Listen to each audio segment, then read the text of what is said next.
Greetings everyone and welcome to summer 2015 update for our permaculture food forest project.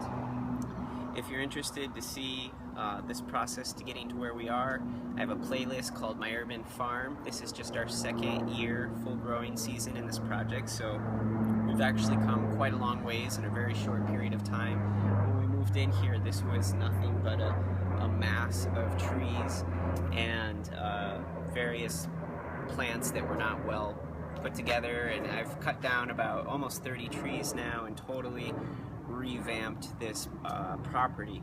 So it's been a really exciting and heavy work process to get this to where we are. If you saw our spring update video, then you know that these raised beds here were our big spring project, and we have had awesome success with them this summer after we amended the soils heavily.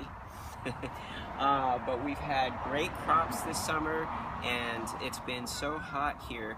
We are far ahead of where this region typically is for mid to late July. So we've had squashes and kales and peppers and all sorts of beans and peas, and just the harvests have been so abundant. And we're so far ahead of schedule, I'm about to start taking out some of these squashes and start preparing for winter cropping. That said, let's take a little walk around the property. So we put this trellis in this spring as just sort of an experiment and to give the goji berry something to grow up, and consequently this goji berry, which was a tiny little stick in the ground last season, has exploded, and it has flowers, and we're gonna see some fruit this year off of it, which is really great.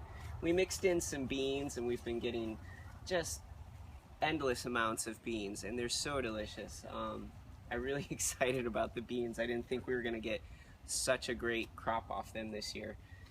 We've got some celeries growing, lots of perennial flowers and herbs, a little bit of corn, all sorts of cucumbers, beans, greens, beets, collards, cabbages, all sorts of stuff. We have some fig trees that are starting to really take hold here, and we've already had some delicious fruits from our other ones, which you'll see in a minute. This is a brown Turkish fig. At the beginning of the season, we weren't sure if it was going to make it from last year. It was a baby tree, and we had a bad freeze in the middle of winter last year, but it's rebounded perfectly, and it's doing well. We found that we just really wanted more vegetables than the beds could give us, and we've actually started to revise our annuals plan a little bit because we just love having all of this fresh produce. So we're just put everything in pots and using up as much of the space as we can, and next year we're going to have another huge expansion in the spring, which is going to extend this over in this area. For now, we've put in some temporary Hugo beds here, and we'll probably move this Turkish fig over into this area since we're going to expand the annuals next year. But for this year, this bed has been really productive. We have loads of squash and cucumbers, and we're even getting some good production of melons here this summer. And this region is typically difficult to grow melons, but it's been hot enough here that we're not having a problem this year. We've had so many strawberries this year. It's been just amazing. They're so delicious. They're just so unlike anything you get in the store. And I can't even imagine ever even bothering to buy store-bought strawberries again, because they're just so terrible in comparison to what we grow here. And we've got 2 varieties now, and probably next summer we'll look to do some vertical growing and check out some other varieties. The baby persimmon trees we planted last year are really starting to take off, and I would say maybe one more year and we're going to start seeing some fruit. All of these beautiful herbs like this German chamomile that were just from seed last year have taken off and spread into these beautiful guilds around trees. What else? Come this way. So we decided to experiment with having a hoop house on the property. Typically it's kind of cold here in the beginning of the growing season, and it's really helpful to have a hoop house. This summer, however, we really didn't need it. But that said, we're gonna keep growing stuff here in the winter and do winter cropping.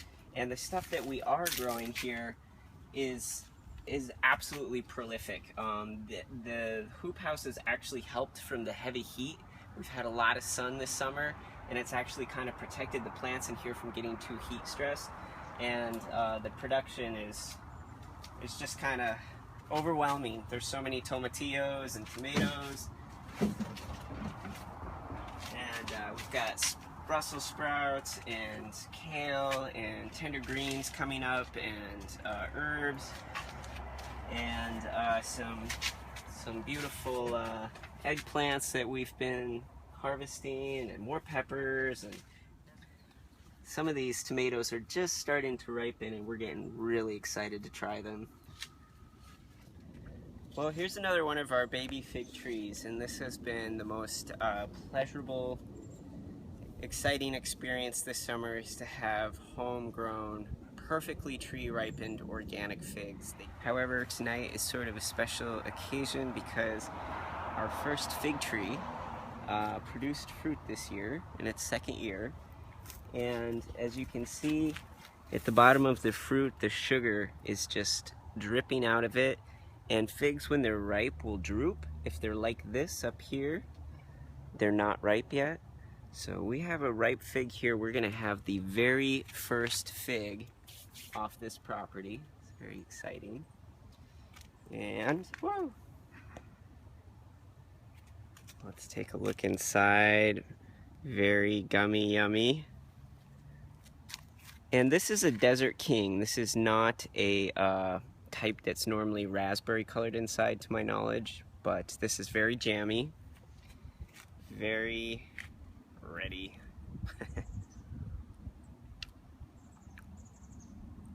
Wow. It literally almost tastes like watermelon. Want to give it a try? Yeah.